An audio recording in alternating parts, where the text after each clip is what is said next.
দর্শক, আমরা আজকে রয়েছি কিশোরগঞ্জ সংসদীয় আসন 6-এ ভৈরব কুলিয়ারচর। এটি 13টি উপজেলার মধ্যে সবথেকে বড় অর্থনৈতিক জোন, নৌবন্দর রয়েছে এখানে।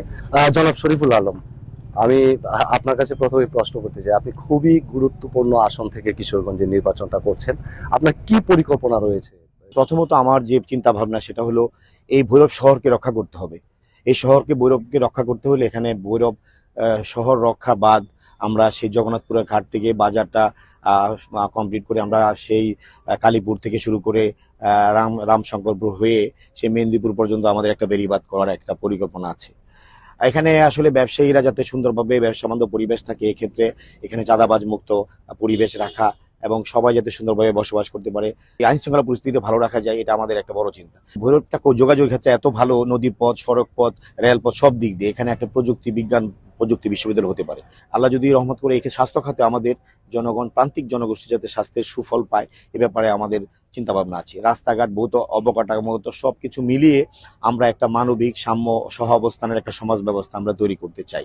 শিল্পায়ন করা কিভাবে, যেহেতু একটা শিল্পনগরী, এখানে একটা স্পেশাল ইকোনমি জোন হতে পারে, যে জোনে দেশ বিদেশি শিল্প ব্যবসায়ীরা এখানে ইনভেস্ট করবে, এখানে কর্মসংস্থানের ব্যবস্থা হবে।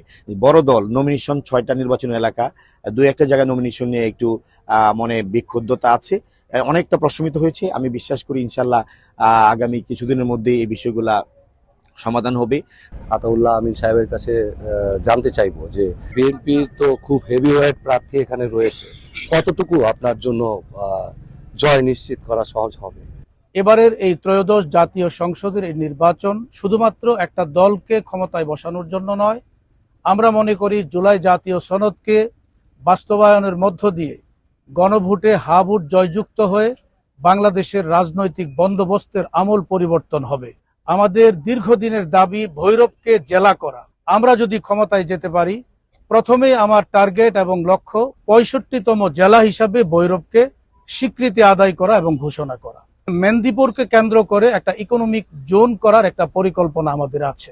আজকে যেখানে প্রোগ্রাম করছি, এটাকে কেন্দ্র করে ভৈরবের মানুষের বিনোদনের একটা স্বপ্ন আছে।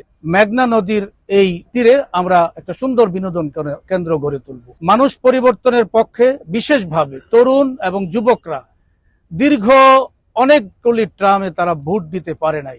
নারী পুরুষ সব মহলের মানুষের মধ্যে একটা নীরব পরিবর্তনের আকাঙ্ক্ষা আমরা পূরণ করব বলে বিশ্বাস করে, সে কারণে আমি আশাবাদী ভৈরব এবং কুলিয়ারচর একটা নীরব বিপ্লবের মধ্য দিয়ে আমরা ইনশাল্লাহ জাতীয় সংসদে যাব, আল্লাহ যদি সহায় হন। অধ্যক্ষ শরীফ আহমেদ, আমরা স্যারের কাছে জানতে চাইবো যে নাগরিক সমাজের পক্ষ থেকে আসলে প্রত্যাশার জায়গাটা কি? নির্বাচিত জনপ্রতিনিধি তাদের কাছে যেন জনগণের অ্যাক্সেস থাকে। একই সঙ্গে আমরা চাইব যে নির্বাচিত জনপ্রতিনিধি এই এলাকাটাকে ওন করেন। পাদুকা শিল্প নিয়ে ভৈরবের একটা বিশাল সম্ভাবনা আছে, সেখানেও কাজ করা যায়। ভৈরব থেকে মেহেন্দিপুরের যে সড়ক, এই সড়কটা যদি মহাসড়কে পরিণত করা যায়, তাহলে এটা কিন্তু একটা পর্যটন এলাকাও হতে পারে। আজকের মতো আমরা এখানেই শেষ করব। নির্বাচনের অন্যান্য খবর দেখতে ফিরে যাওয়া যাক স্টুডিওতে।